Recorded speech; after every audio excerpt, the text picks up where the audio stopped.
Aleluia. Queridos, tem uma frase que eu levo para a minha vida. Quero desde já parabenizar os pastores que aqui estão, todos vocês por esse dia especial. O ofício pastoral, ele é um ofício maravilhoso. É um grande privilégio você poder trabalhar no ofício sagrado. Apesar de ser laboroso, de ter os seus fardos, de ter as suas guerras, né, pastores?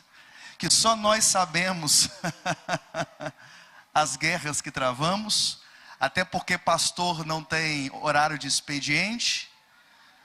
O pastor, ele é pastor aqui na igreja, ele é pastor comprando pão na padaria, ele é pastor lá no futebol, ele é pastor quando vai ao cinema, ele é pastor às 8 da manhã, às 10 da manhã, às 2 da tarde, às 2 da manhã. Ele é pastor quando está na igreja, ele é pastor quando ele está de férias. O bispo tirou uns dias de férias, o que ele está fazendo hoje? Pregando. Amém? Então eu quero parabenizar os pastores, dizer que vocês são bênçãos de Deus. Deus colocou sobre nós um fardo muito maravilhoso. E eu quero dizer uma coisa para vocês. Eu aprendi uma frase na minha vida. E essa frase eu aprendi antes de ser pastor. E depois que eu me tornei pastor, isso é há 10 anos atrás, eu vi como isso é verdadeiro. Eu sei que muitos usam o ofício pastoral de forma ilícita. Mas isso não quer dizer que o ofício pastoral tenha se acabado, não. Não é porque algumas pessoas usam um princípio ou uma ferramenta divina de forma errada que isso deva ser retirado. Algumas pessoas usam por motivos egoístas ou por motivos financeiros. Eu já vi várias pessoas dizerem que queriam abrir igreja para ganhar dinheiro. Ou a pessoa talvez nunca deu para nada lá fora, ela tentou fazer um monte de coisa, não deu para nada, ela falou, vou virar pastor. Mas eu aprendi uma coisa. Eu aprendi que Deus não dá igrejas para pastores. Deus deu pastores para as igrejas. Deus não dá ovelhas para o pastor. Ele já tem as ovelhas. E ele presenteia as ovelhas com Quando Jesus veio, o que Deus fez? Enviou um pastor para as ovelhas que estavam perdidas. E Jesus, a citar o que iria acontecer com ele ali no Getsêmani, ele disse, uma profecia de Zacarias: ferirei ao pastor e as ovelhas do rebanho dispersarão. Então, quando você enxergar o pastor, não enxergue o pastor como uma figura de que você é uma pessoa menor, ele é uma pessoa maior, mas enxergue ele bem assim, ó. Ele é um presente de Deus para o meu bem. Ele deu o meu pastor para mim. E o meu pastor é o instrumento de Deus para o meu benefício. Quer que eu te provo isso mais uma vez? Efésios capítulo 4, versículo 11. O apóstolo Paulo falando de Jesus, do versículo 1 em diante. Mas no verso 11 ele vai dizer isso, ó. Efésios 4, 11.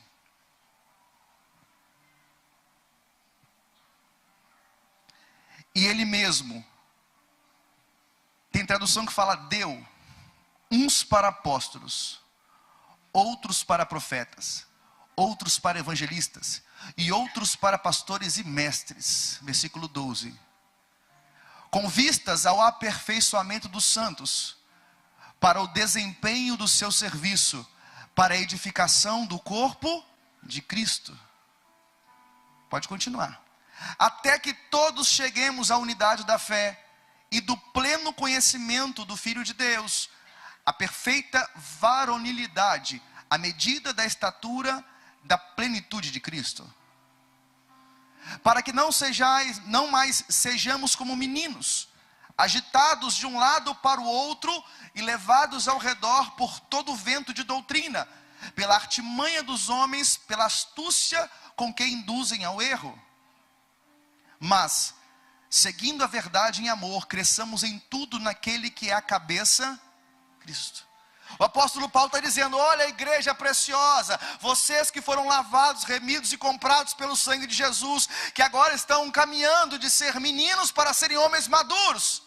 Jesus, entendendo que vocês precisavam de ajuda, Ele deu apóstolos, profetas, evangelistas, pastores e mestres. E esse presente que Ele deu vai servir para a edificação do corpo de Cristo, para que nós não sejamos mais meninos, levados por vento de doutrina, mas chegamos à estatura de varão perfeito como Cristo. Eu não seria quem eu sou se não fossem os pastores que passaram pela minha vida. Eu não seria quem eu sou se não fosse o bispo Dário, que me pastoreou e me pastoreia já há 15 anos. O homem que eu tenho como exemplo de vida, o meu pastor, ele é o meu pastor. O homem que eu abro o meu coração, o homem que eu grito quando não tem nada dando certo, a pessoa que intercede pela minha vida e que me aconselha, que me corrige quando necessário é. Eu não estaria aqui se não fosse por ele. Ame o seu pastor, ore pela vida dele, ajude-o, porque ele é um presente de Deus para você. Eu podia prolongar alguns versículos mais aqui, mas eu vou encerrar por aqui, porque senão eu não prego, amém? Mas aproveite esse dia especial e renove esse sentimento dentro do seu coração. O seu pastor é um presente de Deus para você. Trate-o como um presente. Amém? Querido, servir a Deus para mim é um grande privilégio. Eu tenho o privilégio hoje de dizer para você que eu sirvo a Deus já há quase 25 anos. Conheci o Senhor quando eu tinha apenas 12. Quando eu batizei a Nayara ali, era um bebezinho, ó, nós viemos da mesma igreja. Eu vi a Nayara desse tamanhozinho, ó, com belequinha saindo aqui do nariz. Agora ver essa mulher de Deus é um grande privilégio. Então, queridos, para mim é um grande privilégio servir a Deus. Só que servir a Deus não é só um grande privilégio. Servir a Deus para mim é uma honra. Porque eu estou servindo nada mais, nada menos ao ser mais poderoso que existe nessa terra. O Criador de tudo, que além de criar todas as coisas, mantém tudo suspenso e controlado pela força da sua palavra. E isso deve ser motivo de honra, sim. Por exemplo, eu não sei aqui, talvez aqui não acontece, mas em Campos, quando alguém se torna assessor de um vereador, ele perde até o nome. Você sabe quem eu sou? Eu sou assessor do vereador fulano de tal. Ele se sente tão honrado por servir uma autoridade pública que ele perde o nome. Ele se torna um assessor. Você sabe quem eu sou? Eu sou o motorista do desembargador tal. Se pessoas se sentem honradas por servir outros seres humanos que são um pouquinho importantes, o que eu e você devemos sentir de honra por estarmos servindo ao Rei dos Reis e ao Senhor dos Senhores? Então levante a sua cabeça quando você andar pela rua, e quando perguntarem quem você é, fala: eu sou Roberto, eu sou João, eu sou Maria, servo do Deus Altíssimo. Se for na minha bio do Instagram, está lá: Roberto, servo de Deus. É a primeira nomenclatura que você deve carregar. É aquilo que você mais se deve honrar. Não tenha vergonha de dizer que tu é crente. Só que além de ser um grande privilégio, ser uma grande honra, servir a Deus também é uma grande responsabilidade. Você nunca verá alguém que deixou o nome na história registrado, que deixou um legado de salvação, que deixou uma marca de pureza na terra, sem que tenha levado o ministério para esses 3 estágios, chegado no estágio da responsabilidade. Se você fica só no privilégio, na honra, fica parecendo que você está em entretenimento. Mas quando você entende que servir a Deus é responsabilidade, você sai do estágio do entretenimento e entra na maturidade. É tanta responsabilidade que em João capítulo 4, Jesus, quando estava ali conversando com a mulher samaritana, os apóstolos chegaram, eles falaram bem assim: Jesus, come alguma coisa. E Jesus falou bem assim: ó, uma coisa eu tenho a comer, uma comida eu tenho a comer, e a comida que eu tenho para comer é fazer a vontade do meu Pai que está. Jesus diz que comer não é tão precioso quanto fazer a vontade de Deus. Se não bastasse isso, querido, Paulo em Coríntios capítulo 9 vai dizer bem assim, ó: ai de mim se eu não pregar o evangelho, porque sobre mim está posta essa obrigação. Quer ver? Coloca o versículo 9 de 1 Coríntios 9, versículo 16 e 17. Olha a palavra que Paulo vai usar. Porque se anuncio o evangelho, não tenho que me gloriar, pois me é imposta essa obrigação, e ai de mim se não anunciar o evangelho. E por isso, se o faço de boa mente, terei prêmio, mas se de má vontade, apenas uma dispensação me é confiada. Paulo, ele não seguia e não fazia o que tinha que fazer só porque ele tinha prazer e honra, mas ele tinha um senso de responsabilidade, que existia uma missão a ser completada, e doendo ou não, fácil ou não, com lutas ou não, ele tinha que terminar. Pregar o evangelho para Paulo não era facultativo, não era algo que ele podia dizer sim ou não, ele foi chamado e ele tinha que fazer. O que é isso, pastor? É alguém que entendeu que servir a Deus é um privilégio, uma honra e uma responsabilidade. E o mesmo apóstolo Paulo vai dizer em Romanos capítulo 11, verso 36, porque por ele, por meio dele e são todas, a ele para sempre seja glória eternamente, amém. Então servir a Deus não é sobre mim, é sobre ele. Não é para que eu ganhe, é para que ele. Não é para que eu apareça, mas para que ele. Não é para que eu brilhe, mas é para que ele. João Batista disse bem assim: convém que ele e eu. O que é isso, pastor? É o senso da responsabilidade do propósito. Porque se você não chegar nesse nível de senso de responsabilidade, no dia em que a sua carne tiver que ser amassada, você vira as costas e vai embora. Pastores, obreiros, diáconos, presbíteros, quem vive o reino de Deus só por satisfação própria, no dia que tiver que sacrificar, vira as costas e não volta nunca mais. Por que tem muitas pessoas decepcionadas com a igreja? Porque fizeram muitas promessas para ela, que ela ia ganhar muitas coisas, e quando as promessas demoraram a se cumprir, elas se frustraram.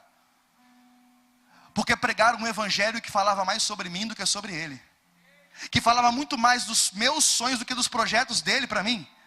Aí as pessoas foram se frustrando.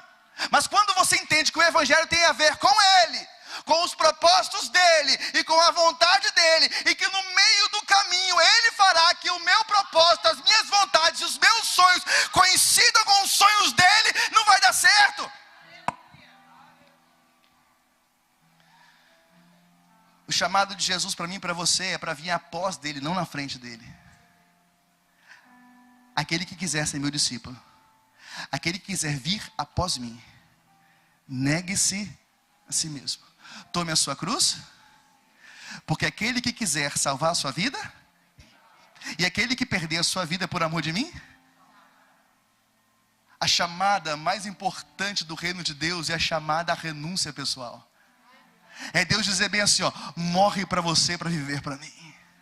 Morra para suas vontades para viver a minha vontade.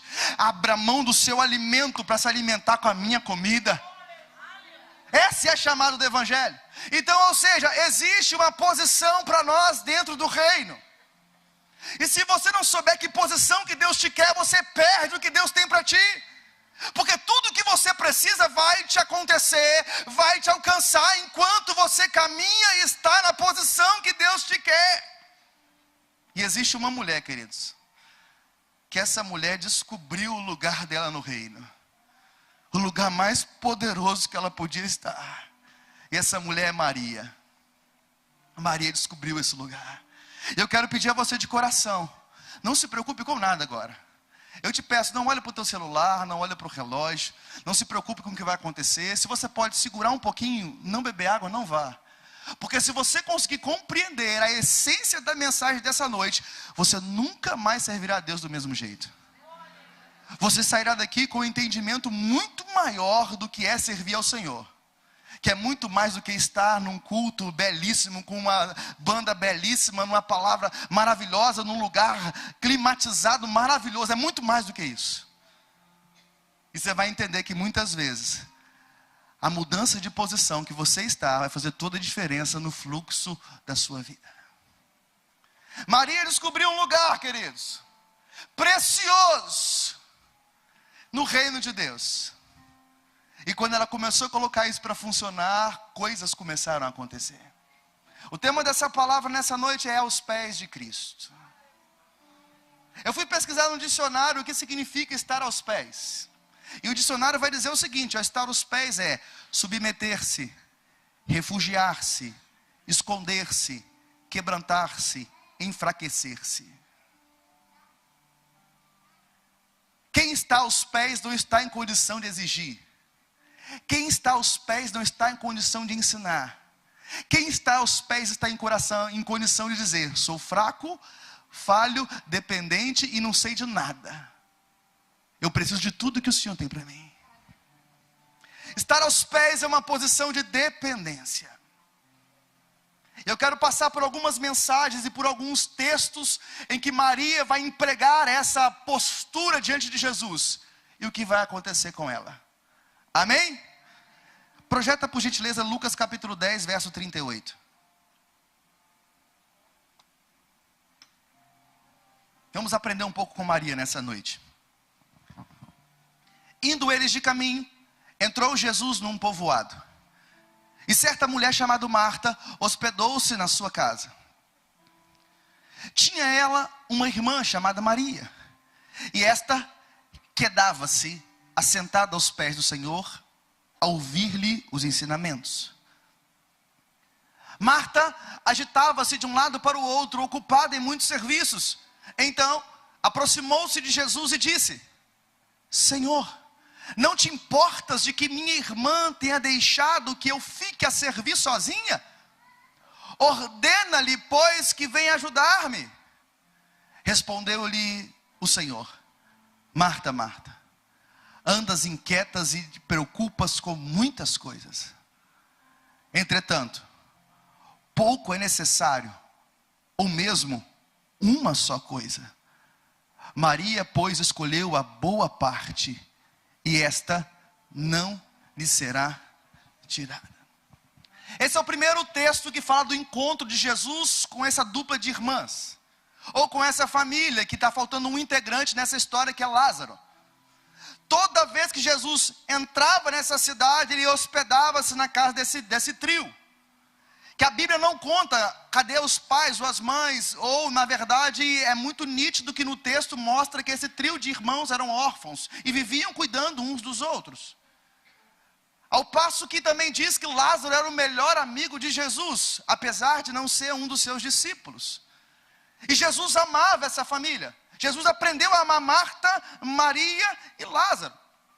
Ao passo que quando Jesus entrou em Betânia, Marta convidou Jesus a hospedar-se na sua casa. Jesus entra, Marta vai trabalhar para preparar algo para Jesus. Só que Maria viu uma oportunidade. E a palavra de Deus fala que quando Jesus entra e senta, Maria se jogou, quedava-se, de uma queda se lançou. Aonde? Aos pés. E ali, ouvi-lhe. Estar aos pés é o lugar de um discípulo aprender com o seu mestre. Quando falavam de Paulo em Atos dos Apóstolos, ele vai dizer: porque eu aprendi tudo aos pés de Gamaliel. Estar aos pés é a posição em que alguém que não sabe se coloca para aprender com o seu mestre. Sim, eu sei que fazer é muito importante, a ação ela é muito importante, mas a ação não substitui o lugar mais precioso. Marta estava preocupada somente em trabalhar, em fazer, enquanto Maria julgou mais importante estar aos pés de Jesus. Jesus vai virar para Marta e vai falar bem assim: Marta, você está atarefada, angustiada, pressionada, histérica, porque tu está fazendo coisa demais. e estando pouco aos meus pés. Maria escolheu a boa parte. E tem mais, Marta. Aquilo que ela escolheu, ninguém pode tirar. Nós estamos escolhendo coisas que podem tirar da gente e colocando preço precioso nessas coisas. Quantas pessoas estão presas do reino pelo cargo que elas fazem, pelo instrumento que tocam, pela célula que lidera, e tudo que elas têm de relacionamento com Jesus é no serviço. Jesus falou assim: Marta, Maria recebeu algo que tu não recebeu, e isso ninguém tirará dela.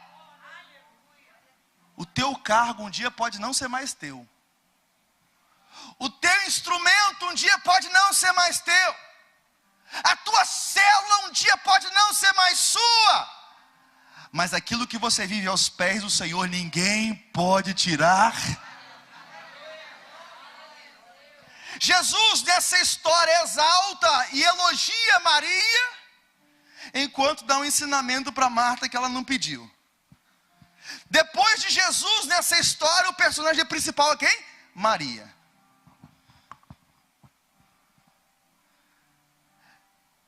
Vira para o teu vizinho e fala bem assim, ó: não basta só estar na casa, tem que estar aos pés. Marta estava na casa, mas não estava nos pés. Estar nos pés é você falar: Senhor, eu submeto a minha vida ao Senhor. E eu quero dizer que eu não sou apto e nem sábio o suficiente para conduzir a minha história. Eu quero aprender a ouvir o Senhor, a ser guiado pelo Senhor, a ser conduzido pelo Senhor nas minhas finanças, no meu casamento, no meu ministério. Eu não quero mais ditar as regras, eu quero me submeter, me lançar aos teus pés e ouvir aquilo que o Senhor tem a me ensinar. Enquanto nós quisermos ficar em pé diante dele, vamos perder as preciosidades que só aqueles que estão aos pés aprendem. Uma vida submetida à vontade de Deus é uma vida que vai levar você a viver propósito.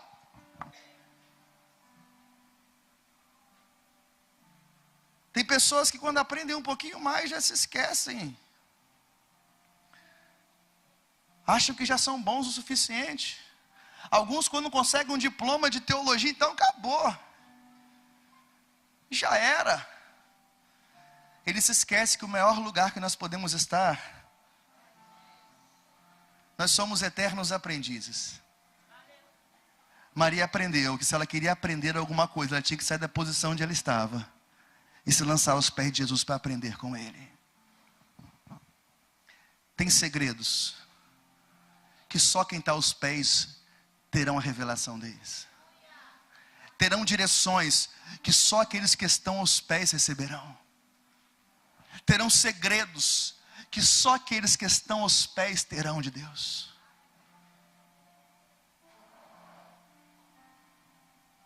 Deus está te chamando a vir para esse lugar. Às vezes passa muito tempo. A gente é crente há muitos anos. E a gente fala bem assim dentro do nosso coração: eu já vivi de tudo. Eu já vi muita coisa. Eu sou alguém experiente. Você não viu nada ainda. De um Deus que faz nova todas as coisas, você não consegue conhecer nenhuma vírgula dele.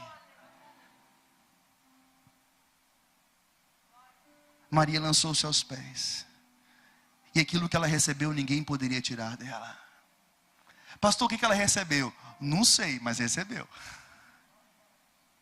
O que eu posso receber aos pés do Senhor, pastor? Um monte de coisa, mas você tem que ir para lá primeiro. Quer aprender com o Senhor Jesus? Submeta-se a Ele. Não se movimente sem Ele. Não saia do lugar sem Ele. Deixa Ele conduzir você, deixa Ele guiar você. Enquanto você está aos pés, Ele vai te guiando pelo melhor caminho. Maria aprendeu que existia um segredo nesse lugar. E uma certa feita, Jesus estava na casa de Simão, um leproso, convidado por ele para uma alimentação, para uma refeição. E Maria vai entrar naquela casa. Jesus já estava ali, batendo um papo com Simão. E Maria vai entrar. João capítulo 12, versículo 1 até o 3. 6 dias antes da Páscoa, foi Jesus para Betânia, onde Lázaro estava, e a quem ele ressuscitara dentre os mortos. Deram-lhe, pois, ali uma ceia. Marta servia, sendo Lázaro um dos que estavam com ele à mesa. Então, Maria, tomando uma libra de bálsamo de nardo puro, muito precioso, ungiu os pés de Jesus e enxugou com os seus cabelos, e encheu-se toda a casa com o perfume do bálsamo. Jesus estava na casa, e mais uma vez, várias pessoas estavam na casa. Mas Maria sabia de um segredo que ninguém mais tinha conhecimento, que não importa estar na presença, não importa estar no mesmo ambiente, o segredo é aquilo que você faz estando aos. E ela então vai pegar o que ela tem de mais precioso, um vaso cheio de perfume, um perfume caríssimo, e ela vai entrar naquela casa sem ser convidada, e ela vai aonde? Na cabeça, nas mãos. Ela vai para onde? Ela tem milagre nesse pé, tem segredo nesse lugar, e é lá que eu vou. E Maria pegou o seu frasco de perfume caríssimo, quebrou e começou a derramar nos pés de Jesus. O texto que fala em que Jesus é ungido com um frasco de perfume num vaso de alabastro é uma das adorações mais lindas do Novo Testamento. E ela não tem acorde, não tem som, não tem letra. É só alguém derramando aquilo que tinha de mais precioso a quem?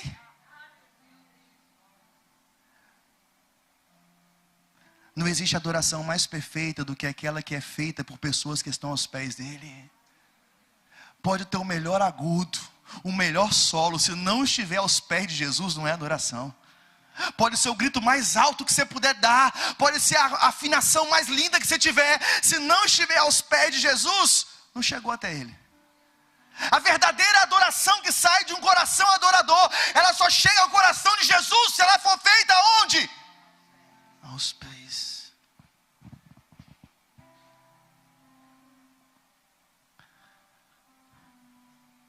Porque a adoração só é feita de forma grandiosa e verdadeira se quem adora entende que o outro é maior do que ele.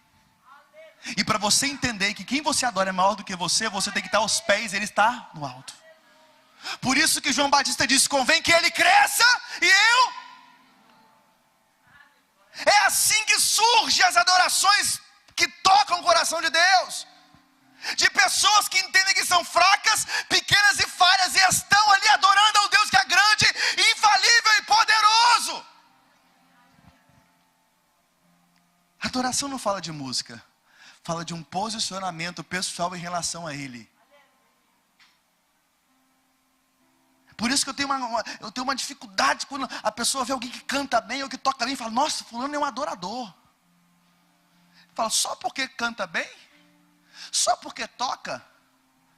E eu falo isso porque eu também sou músico, e eu ficava sempre, fiquei esse negócio assim, não, por que tem adorador porque toca? Eu conheço zeladores de igreja que são mais adoradores do que músicos.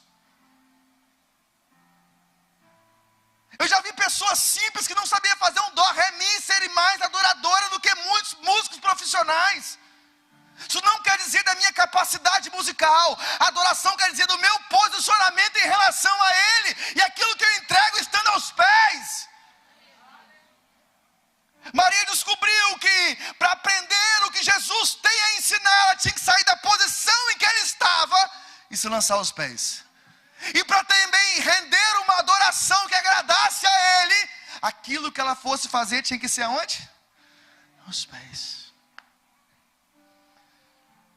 E o memorial foi escrito para essa mulher, porque ela entendeu que existe poder para quem está aos pés. Voltando um capítulo 11. Maria vai receber outra coisa de Deus. A palavra de Deus vai dizer que Jesus recebeu uma mensagem, que aquele que ele amava estava enfermo, Lázaro, irmão de Marta e Maria. E a palavra de Deus vai dizer que Jesus demorou ainda 2 dias no lugar onde estava, até retornar a Betânia. E quando ele chega em Betânia, Lázaro já estava morto há 4 dias. A primeira pessoa a ouvir o encontro de Jesus não foi Maria, foi Marta. E Marta chegou diante de Jesus e falou: Senhor, se o Senhor tivesse aqui, o meu irmão não teria morrido. E a palavra de Deus fala, Jesus disse: rapaz, ele vai ressuscitar. Mas Jesus continua andando. Enquanto Marta está conversando com Jesus, alguém sai dali e manda avisar Maria que está dentro de casa. Maria, Jesus chegou. Maria sai de onde está e corre até Jesus. Depois desse encontro entre Maria e Jesus, tem um versículo que diz assim, ó, Jesus chorou. Maria conseguiu fazer com Jesus o que Marta não conseguiu. Depois de ele conversar com Maria, ele manda perguntar: onde é que está o defunto? Me leva lá que eu vou ressuscitar ele. O que é que Maria fez que Marta não fez? Versículo 32.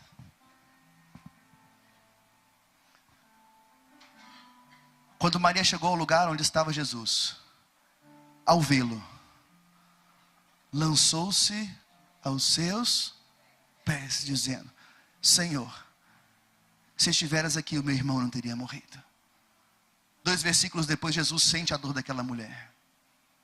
Mas eram 2 irmãs, sentindo a mesma dor da perda de um irmão. Mas uma conseguiu chegar no lugar do coração de Jesus que a outra não conseguiu. Você não vai ver Marta se ajoelhando e lançando os seus pés de Jesus. Mas Maria sabia que existia um lugar que ela podia colocar todas as suas fichas e toda a sua esperança e colocar ali todos os seus problemas, que existia um Deus poderoso capaz de resolver. E ela sabia que já estava comprometida a história. Para onde ela foi? Para os pés. Existe um lugar de cura para você. Existe um lugar onde o seu problema financeiro que não tem saída vai ter uma saída. Existe um lugar para o teu ministério que está estagnado, amortecido, ser ressuscitado. Existe um lugar, e esse lugar não é na presença dos homens, esse lugar é aos pés de Cristo, no lugar onde o morto ressuscita.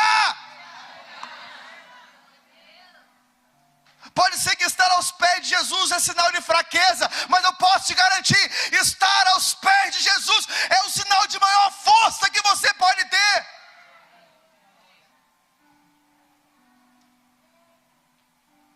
A palavra de Deus vai dizer em Mateus capítulo 8, que Jesus desce do monte da transfiguração, do monte das bem-aventuranças.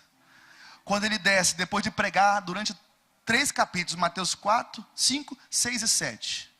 No capítulo 8 ele desce. E quando ele desce, um leproso vê ele vindo.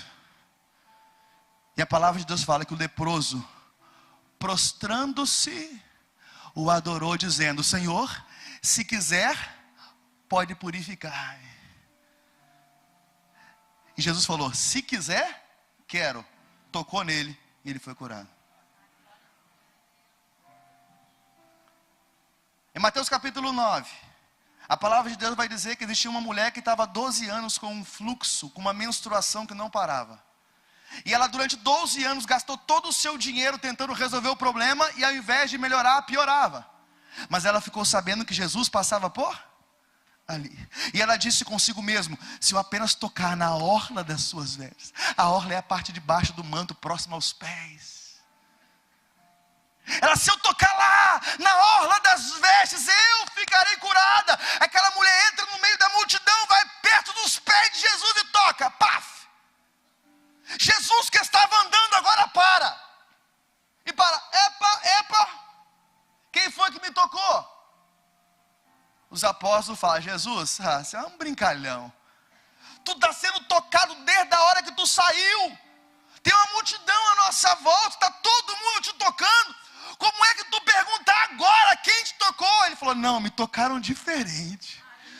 Porque dentre todos os toques que eu recebi hoje, esse conseguiu tirar de mim poder.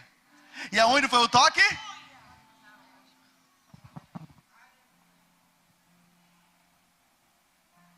Quantos enfermos deviam estar ali ao redor de Jesus e só aquela mulher foi curada?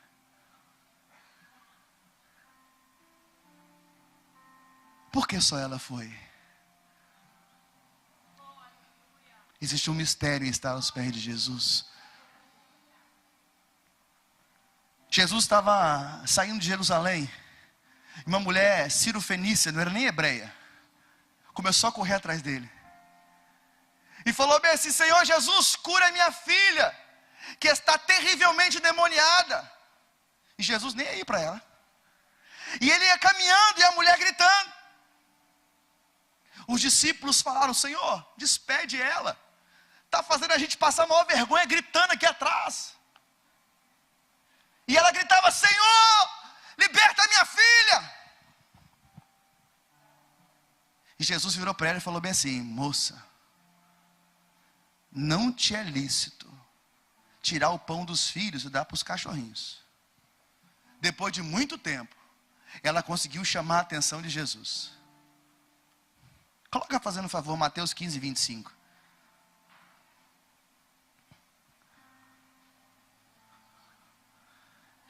Ela, porém, veio, adorou dizendo, Senhor, socorre-me. Vai ter tradução que vai dizer bem assim, ela, porém, lançando-se aos seus pés, adorou dizendo, Senhor, vem e... Sabe o que fez Jesus parar a sua caminhada e dar atenção a ela? Ela parar de gritar e começar a se ajoelhar. Tem coisa que você vai conseguir muito mais se prostrando do que gritando. Vai ter coisa que você vai alcançar de Deus muito mais colocando-se na posição certa do que gritando para todo mundo ouvir. Tem hora que o seu negócio é só com Ele, não precisa de mais ninguém junto. E qual é a posição que Deus te quer? Aos pés.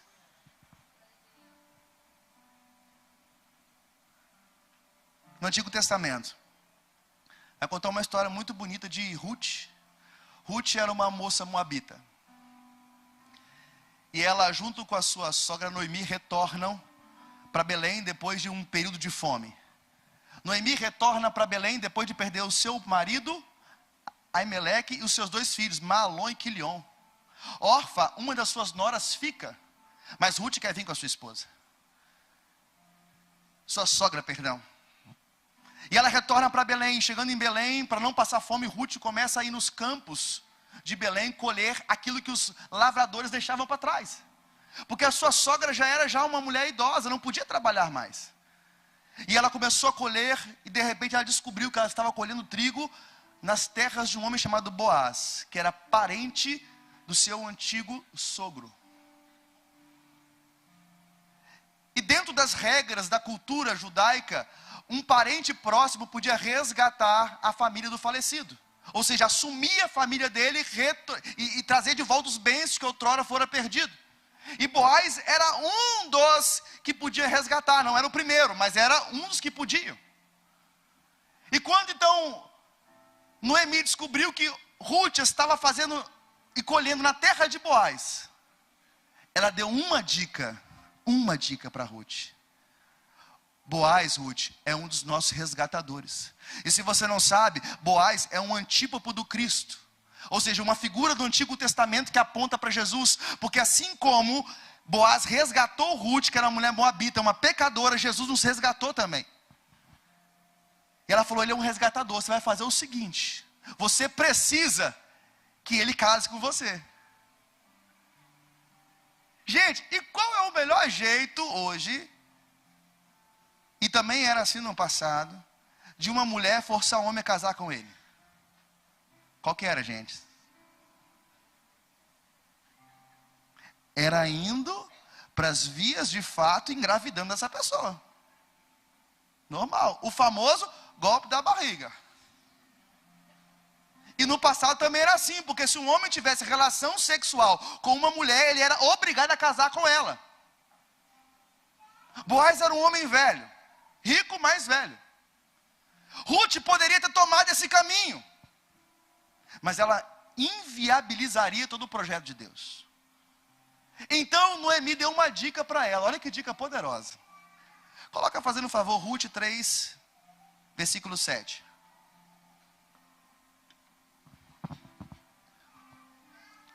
Quando Boaz terminou de comer e beber, ficou alegre e foi deitar-se perto dos montes de grãos. Ruth aproximou-se sem ser notada, descobriu os pés dele e... Noemi falou bem assim para Ruth: Ruth, você precisa conquistar o coração daquele homem. Só que você não pode fazer como as outras mulheres fazem, seduzindo. Você vai fazer o seguinte: observa Boaz, quando ele for dormir, tu vai chegar perto de onde ele está, vai destampar os pés dele, para que ele tenha frio no pé.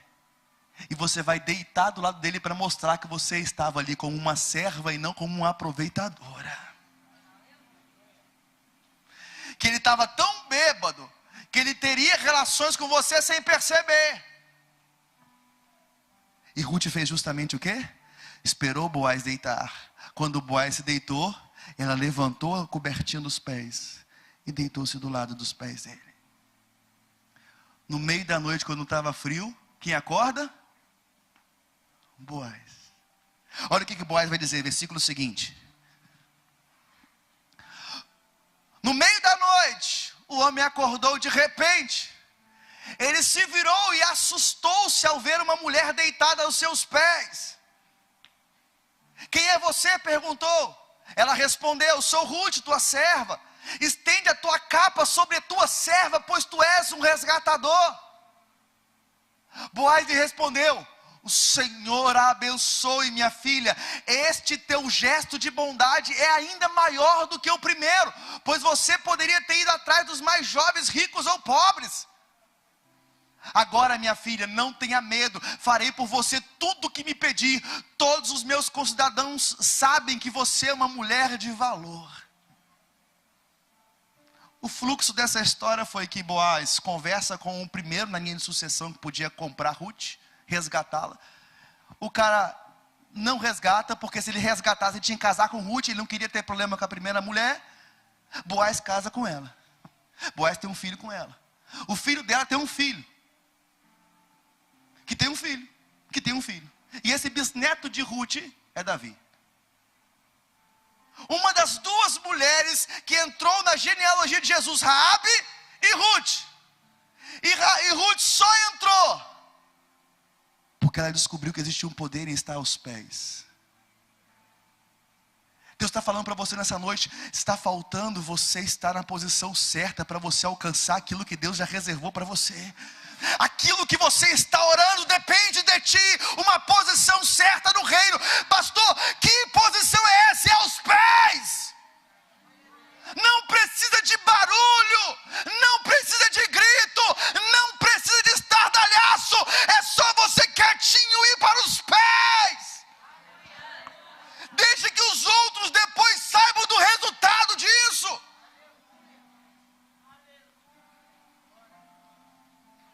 Tudo que Maria viveu aos pés. A transformação da história de Ruth lidou com ela aos pés. Pastor, esse negócio é besteira. Não é não, querido. Existe um poder no reino do Espírito em estar aos pés. Lembra da tentação de Jesus em Mateus capítulo 4? Primeira: se tu és o Filho de Deus, ordene para que essas pedras se transformem em pães. Jesus disse: não, porque nem só de pão viverá o homem, mas de toda palavra que procede da boca de Deus. Não satisfeito, Satanás pegou Jesus, levou ele para o alto e disse: se tu és o Filho de Deus, lança-te lá embaixo, porque está escrito: aos teus anjos darei ordem a teu respeito, para que não tropece o teu pé em pedra. Jesus disse: também está escrito: não tentarás o Senhor teu Deus. E por fim, Satanás levou Jesus para o monte alto e disse: está vendo os reinos da terra? São meus. e eu darei eles para você, se você fizer uma coisa. O que é essa coisa? Se abaixar nos meus pés. Tudo que Satanás queria, era que Jesus se colocasse no lugar que ele só podia estar diante de Deus. Tudo que Satanás quer é você prostrado no lugar errado. Você foi criado para estar aos pés. Se você estiver aos pés de Deus, aquilo que você precisa vai acontecer. Mas se você não estiver aos pés de Deus, você vai ser levado a estar aos pés de outra coisa. Ou aos pés de um vício, ou aos pés de um amor platônico, ou aos pés do dinheiro.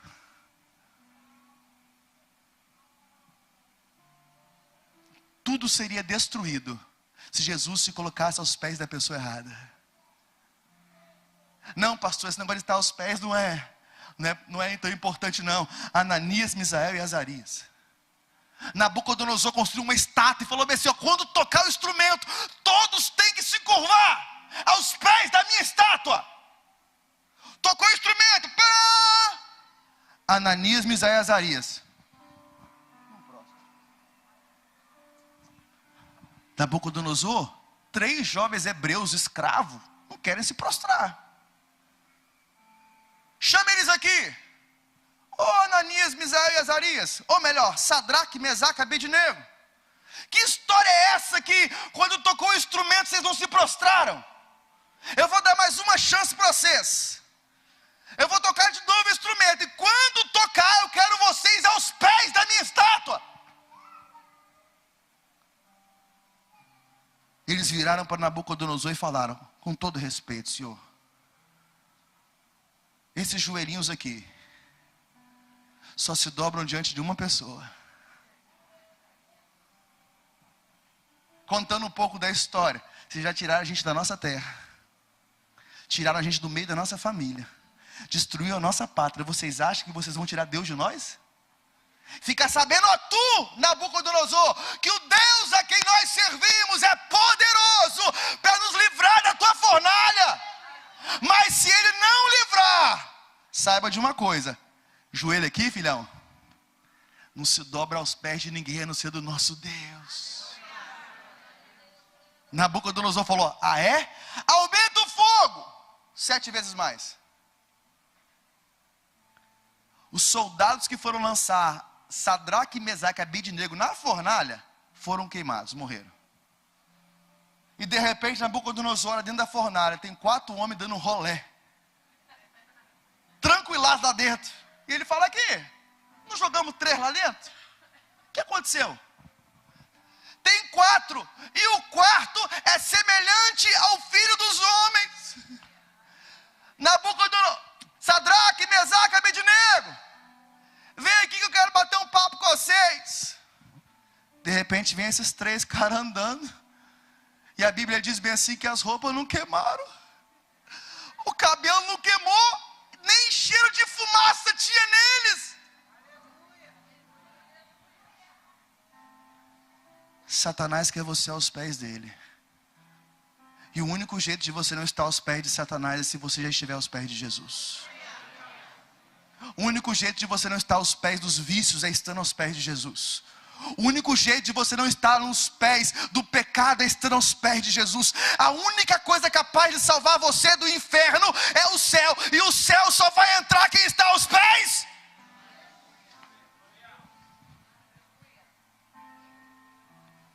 Eu sei que você, assim como eu, tem muitas demandas, muitas necessidades, muitos desejos de intervenção divina. E eu estou aqui para te dizer que o Deus a quem você serve, Ele quer intervir. Ele está só esperando uma posição sua. Qual a posição, pastor? Se render por completo a Ele. Querer parar de mandar, de governar, de guiar, de querer ensinar Deus a ser Deus na sua vida, para. Se submeta a Ele. Coloque a sua vida rendida a Ele. Fala: Deus, eu vou me prostrar para aprender com o Senhor. Senhor, eu vou me prostrar para poder te adorar em espírito e em verdade. Senhor, eu vou me prostrar para receber do Senhor a ressurreição daquilo que está morrendo. E você verá a sua vida com Deus nunca mais ser a mesma. Não importa quanto tempo de crente você tenha, você sempre terá algo novo de Deus se você estiver aos pés dele. Sempre terá um ministério novo, sempre terá uma unção nova, sempre terá um chamado novo, sempre terá uma unção nova, sempre haverá uma novidade para quem está aos pés. E eu vou te dizer mais, aquilo que aos pés você vive, ninguém pode tirar de você. Eu quero te convidar a se colocar de pé no seu lugar. Eu quero chamar a equipe de louvor.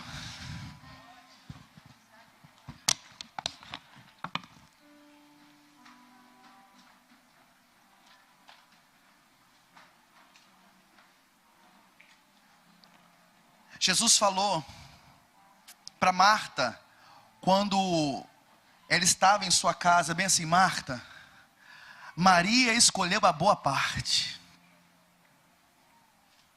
Maria escolheu a boa parte. Se existe a boa parte, existe a parte má.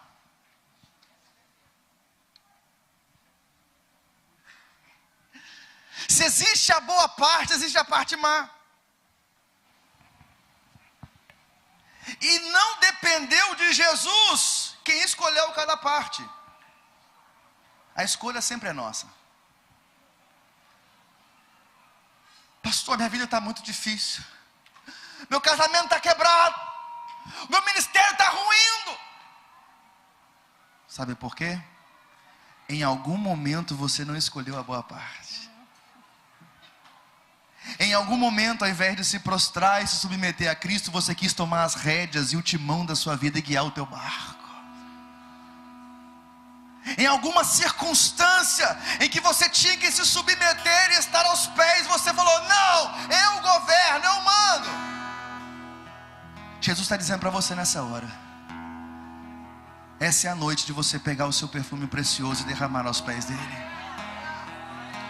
Essa é a noite de você pegar aquilo que você tem de mais precioso e entregar para algo mais precioso ainda.